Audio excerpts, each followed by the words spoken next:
नाम संकीर्तन साधन पै सोपे जळतील पापे जन्मांतरीची।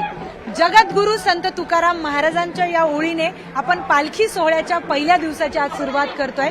श्री क्षेत्र देहूनगरीमध्ये आता आपण आहोत आणि माझ्या मागे तुम्ही बघू शकता अतिशय सुंदर अशी सजावट जगद्गुरु श्री संत तुकाराम महाराजांच्या या मंदिराची केलेली आहे।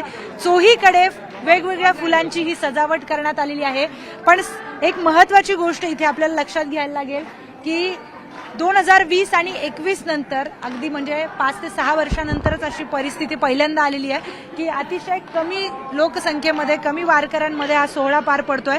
त्याचं कारण असं की मोठ्या प्रमाणामध्ये पाऊस इथे पडलेला आहे आणि या भागामध्ये नद्यांची पाणी पातळी मोठ्या प्रमाणामध्ये वाढली आहे आणि त्यामुळेच आधीच काळजी घेण्यासाठी प्रशासनाने इथे न येण्याचं आवाहन केलेलं आहे। स्वतः मुख्यमंत्री देवेंद्र फडणवीस यांनी सुद्धा देहूनगरीमध्ये आळंदी नगरीमध्ये न येण्याचं टाळण्याचं आवाहन वारकऱ्यांना केलेलं आहे आणि ते आवाहन पाळताना वारकरी आपल्याला दिसतात। तरी सुद्धा जी थोडी काही वारकरी इथे आलेले आहेत अतिशय सुंदर आणि आनंदामध्ये आपला पालखी सोहळा उत्साहात साजरा करताना आपल्याला दिसतात। इकडे आपले महिला मंडळ आहे, महिला वारकरी आहेत आणि अतिशय आनंदात आपण बघतोय की ज्ञानोबा माऊली तुकारामच्या जयघोषामध्ये अगदी शांतपणे आणि अगदी आनंदामध्ये हा सोहळा पार पडताना आपल्याला दिसतोय। खरं तर खूप वेगळे चित्र असतं, दरवर्षी प्रचंड गर्दी इथे असते, इथे उभं राहायला पण खरं तर खूप अडचण असते, पण आज आपण बघतोय की जरा कमी गर्दी आपल्याला पाहायला मिळते। आणि या महिला वारकऱ्यांमध्ये सुद्धा आपण बघतोय की जी मेडिकलची टीम आहे ती सुद्धा ज्ञानोबा तुकारामच्या जयघोषामध्ये दुमदुमताना आपल्याला पाहायला मिळते। आपण त्यांच्याशी बोलूयात।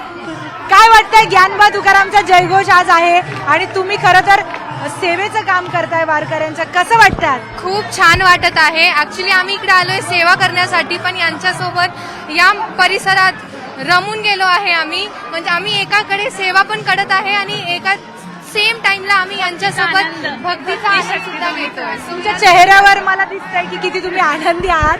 काय वाटतंय, कसं वाटतं सेवा करता करता तुम्हाला वारीचा पण आनंद घेतात? खूप छान वाटत आहे, एकदम प्रसन्न झालंय मन आणि म्हणजे काय बोलावं हे समजत नाही। खूप अगदी काय वाटतंय? छान वाटतंय, खूप छान एक्सपिरियन्स आहे।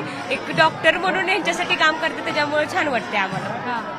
तर आपण बघतोय की या सगळ्या महिला डॉक्टर आहेत पण या सुद्धा वारकऱ्यांमध्ये सहभागी झाल्यात, आनंद घेतात वारीचा आणि जे काही थोडे वारकरी आलेले आहेत ते सुद्धा या पालखी सोहळ्याचा आनंद अतिशय सुंदरपणे वाढवतात।